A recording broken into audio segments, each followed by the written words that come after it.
Senior నాయకులు join కాబోతున్నారు. ముందుగా బసవరాజ్ సారయ్య గారు, సత్యవతి గారు కూడా జాయిన్ అయ్యారు. ఎస్, ప్యానెల్లో పాల్గొంటున్న అందరికీ గుడ్ ఈవినింగ్. బసవరాజ్ సారయ్య గారు చెప్పండి, అంటే కాంగ్రెస్ పార్టీలో ప్రజాస్వామ్యం ఎక్కువ అని చెప్పి గతంలో బయటకు వచ్చి చెప్పేవాళ్ళు. ఇప్పుడు ఆ ప్రజాస్వామ్యం పూర్తిగా ఎక్కువైనట్టుగా కనిపిస్తోంది. ఎందుకంటే బయటకు వచ్చి డైరెక్ట్గా సీఎం రేవంత్ రెడ్డినే టార్గెట్ చేస్తూ నువ్వు టికెట్లు నాకు ఇచ్చేదేంటి, నేనే డైరెక్ట్గా ఇండిపెండెంట్గా పోటీ చేస్తాను అని చెప్పే లెవెల్కి ప్రజాస్వామ్యం వచ్చింది ఆ కాంగ్రెస్లో. రియల్గా వారి సంగతి వరంగల్ జిల్లా ప్రజలకు అందరూ తెలుసు, పరకాల వాళ్ళకి తెలుసు, వరంగల్ వాళ్ళకి తెలుసు. స్వయంగా ఇండిపెండెంట్ గెలిచండి ఎవరైతే అంటున్నారు దాన్ని?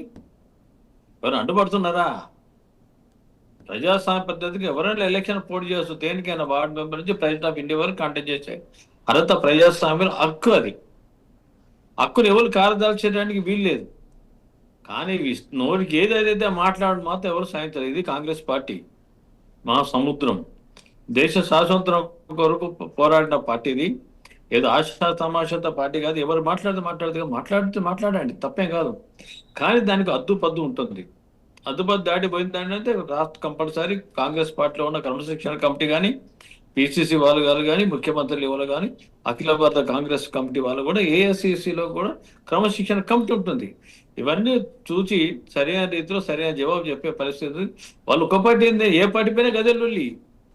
కాంగ్రెస్ తెలుగుదేశం పార్టీనప్పుడు దయాకర్తో వాళ్ళతో పంచాయతీ పెట్టుకొని కాంగ్రెస్కి వచ్చారు. ఇక్కడికి వచ్చినాక కాంగ్రెస్ లో అప్పుడు క్రిస్టియన్ రోషయ్య గారు ముఖ్యమంత్రి ఉంటే అతని మీద కూడా నిందలేసి ఇష్టం వచ్చినట్టు మాట్లాడి సోనియా గాంధీ, రాహుల్ గాంధీ అందరిని తిట్టి అప్పుడు టీఆర్ఎస్ లో చేరారు. టీఆర్ఎస్ చేరిన గడిపారు. మన టీఆర్ఎస్ అంటే మనది వైఎస్ జగన్మోహన్ రెడ్డి జాయిన్ అయ్యారు. ఆయన దగ్గర తిరిగి మళ్ళీ జగన్మోహన్ రెడ్డి అట్లా ఇట్లా అది ఆయన బొద్దు తిట్టి మళ్ళీ టీఆర్ఎస్ లో కేసీఆర్ దగ్గరికి వచ్చారు. కేసీఆర్తో సక్కకున్నారా? అక్కడ పోయినాక కేసీఆర్, కేటీఆర్ అందరూ కూడా ఇష్టం వచ్చిన తిట్టి మళ్ళీ కాంగ్రెస్ మళ్ళీ దూరం పోయారు. మళ్ళీ కాంగ్రెస్కి వచ్చారు. వీళ్ళు బలం బలం బలం అంటారు. ఏం బలం అండి? పరకాల్లో మీరు కాంగ్రెస్ పార్టీ అభ్యర్థి టీఆర్ఎస్ బీఆర్ఎస్ క్యాండిడేట్ అయినా ధర్మారెడ్డి చేతులు 40,000 ఓట్లతో ఎందుకు ఓడిపోయారండి మీరు? ఈ బలం బాగుంది కదా, ఈ శక్తి ఉంది కదా. 5 మొత్తం జిల్లాగా రాష్ట్రం అంతా గెలిపించే శక్తి నీకు ఉన్నప్పుడు మరి పోటీ చేయండి. మరి ఎందుకు ఎవరు ఇదంతా న్యూసెన్స్ చేస్తున్నారు? ఇలా ఎవరు గెలిచినా కాంగ్రెస్ పార్టీ సింబల్ రాష్ట్ర నాయకత్వం, కేంద్ర నాయకత్వం పట్ల విశ్వాసం, నమ్మకంతోనే ప్రజలు ఓట్లు వేసారన్నమాట. గుర్తుంచుకోవాలి. ప్రధానంగా ఎస్సీ, ఎస్టీ, మైనారిటీలందరూ కూడా కాంగ్రెస్ పార్టీ పట్ల సానుకూలంగా ఓట్లు వేసి రేవంత్ రెడ్డి గారి నాయకత్వాన్ని బలపరిచి ప్రజలందరూ కూడా నీకు ఓట్లు వేశారు.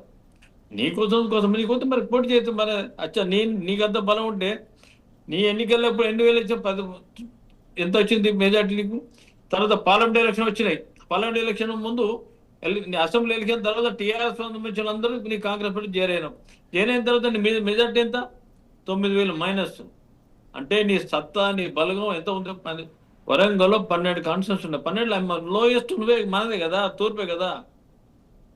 మరి అంత బలం అంటే ఇది ఎప్పుడైనా వాళ్ళ కొండకు కుటుంబానికి ఒకటి అలవాటైంది. చీట్ ఎప్పుడైనా సరే చీట్ చేయాలంతే.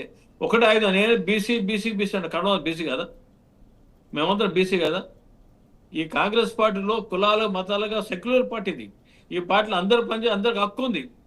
అలా ఏదైనా సరే సామరస్యంగా మాట్లాడడానికి డయాస్ ఉన్నది. సిఎల్పి ఉంది, పిసిసి ఉంది, తర్వాత ఇన్ఛార్జ్ సెక్రటరీ అంత వీళ్ళతో ఢిల్లీ పోయి మాట్లాడండి. రాహుల్ గాంధీ గారు, సోనియా గాంధీ గారు ఉన్నారు, మల్లికార్జున ఖర్గే గారు ఉన్నారు. దానిలో డిసిప్లిన్ కమిటీ ఎక్కడ ఉంది చేయండి. అక్కడ చేసి మీకు ఎవరిని కావాలో అడుక్కొని తీసుకొని ఆబ్జెక్షన్ లేదు ఇది. కానీ ఇది మాత్రం కంపల్సరీ. ఈ రోజు గౌరవ శాసనసభ్యులందరూ కూడా సర్ప్రైజ్ గా అనుకోకుండా అందరూ జమ అయిన తర్వాత అందరూ ఒక నిర్ణయానికి వచ్చి ఎట్టి పరిస్థితుల్లో ముఖ్యమంత్రి రేవంత్ రెడ్డి గారు కానీ ముఖ్యమంత్రి సలహాదాన్ని వేం నరేంద్ర తిడుతున్నారు. వేం నరేంద్ర చుట్టూ కాళ్ళు మొక్కు చేసి ఆయన శాసకుల ముందే లేదా వేం నరేంద్ర రెడ్డి గారి? మరి ఆయన వద్దు. ఏమన్నా రెడ్లు శ్రీనివాస్ రెడ్డి గారు ఇన్ఛార్జ్ గారు పనిచేసుకున్నారు కదా, ఏమంటే మళ్ళీ ఇన్ఛార్జ్ ఏంటంటే రెడ్లు. మరి వీళ్ళు ఎవరి దగ్గర పనిచేసినట్టు? రాజశేఖర్ రెడ్డి కాదా, జగన్మోహన్ రెడ్డి కాదా, ఇవాళ రేవంత్ రెడ్డి మన రాష్ట్ర ముఖ్యమంత్రి గారు రెడ్డి కాదా? టీఆర్ఎస్ వాళ్ళు ఎవరండి? వారు కూడా వేలమ దొరే కదా.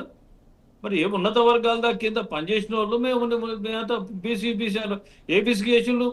బీసీలను అంగదొక్కడానికి మీరున్నారు. మీ చేతుల్లో, మీ కన్ను చేతుల్లో 40 సంవత్సరాలు మీ దగ్గర పనిచేసిన నల్గొండ రమేష్ ఒక గౌడు బీసీ, అతను ఏం చేసినాడు మీరు? అంతేగాని ఎలక్షన్ ముందు టీఆర్ఎస్ పార్టీలో బలమైన ఒక నాయకుడు ప్రభుత్వానికి వ్యతిరేకంగా నీకు మద్దతు ప్రకటించిన నరేందర్ ఉన్నారు, గుండె నరేందర్ కార్పొరేటర్ ఏం చేసినట్టు ఒక కేసు పెట్టించారు అతను. మైనార్టీలను ఎనానిమస్ గారికి సపోర్ట్ చేశారు ఇక్కడ కాంగ్రెస్ పార్టీకి దృష్టిలో పెట్టుకొని. ఒక ముగ్గురు మైనార్టీ డివిజన్ అధ్యక్ష మీద కేసు పెట్టియలేదా? ఏందండి ఇలా బీసీలు ఎస్సీ ఎస్టీ అంటే నచ్చదు. నువ్వంటే ఎవరికి నీకు సాయం చేస్తే వారికి సున్నం పెట్టు నీ అలవాటు నైతం కొండ వాళ్ళ ఫ్యామిలీకి. ఎస్, అంటే ఇప్పుడు అందుకే కాంగ్రెస్ ఇప్పుడు పార్టీలో యా సరే గారు, అంటే కాంగ్రెస్ పార్టీలో సరైన అంతర్గత సమన్వయం లేకనే ఇలాంటి బయటికి వస్తున్నాయి వివాదాలు పూర్తిగా. ఇటు చిన్నారెడ్డి విషయం కావచ్చు, మేఘారెడ్డి విషయం కావచ్చు, అటు రాజగోపాల్ రెడ్డి విషయం కావచ్చు, గతంలో చూసుకుంటే కనుక మందుల సాయిల్ విషయంలో కావచ్చు.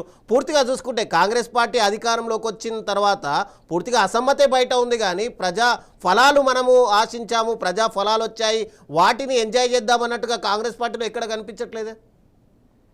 కాంగ్రెస్ పార్టీలో అక్కడక్కడ కొన్ని చీడపుళ్ళు ఉంటాయి, తప్పేం కాదు. వాళ్ళు ఏంది, వాళ్ళకి ఏముండేది, వాళ్ళ మాట నడుతున్నో కరెక్ట్, లేకుంటే ఇది ఇది వ్యక్తుల పార్టీ కాదు, రీజనల్ పార్టీ కాదు, ఇది జాతీయ పార్టీ.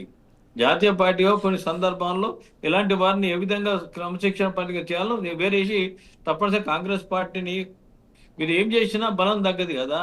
వాళ్ళ స్వార్థం కొరకు వాళ్ళు చేసే వ్యవహారం ఇదంతా. అందుకు దయచేసి కాంగ్రెస్ పార్టీ హైకమాండ్ కానీ, రాష్ట్ర కమిటీ కానీ, ముఖ్యమంత్రి గారు కానీ అందరు వెయిట్ చేస్తాను. ఇవాళ ఎనానిమస్ గా అంతమంది ఎమ్మెల్యేలు ఎందుకు బయటకు వచ్చి చేయాలా? అంటే అన్ని జిల్లాలు ఇంకా తెలిసి ఇంకా 40-50 మంది వచ్చేటోళ్ళు ఇవ్వాలి. అంత ఆ స్టేజ్కి తీసుకొచ్చినట్టే అంత వీళ్ళ మీద ఇంత విరేక్కిపడిన గ్రామ కార్యకర్తలు లేని సైన్స్ లేరు. యా ఎస్, మళ్ళీ మీ దగ్గరికి వస్తాను. యా సత్య గారు చెప్పండి. అంటే ఇప్పుడు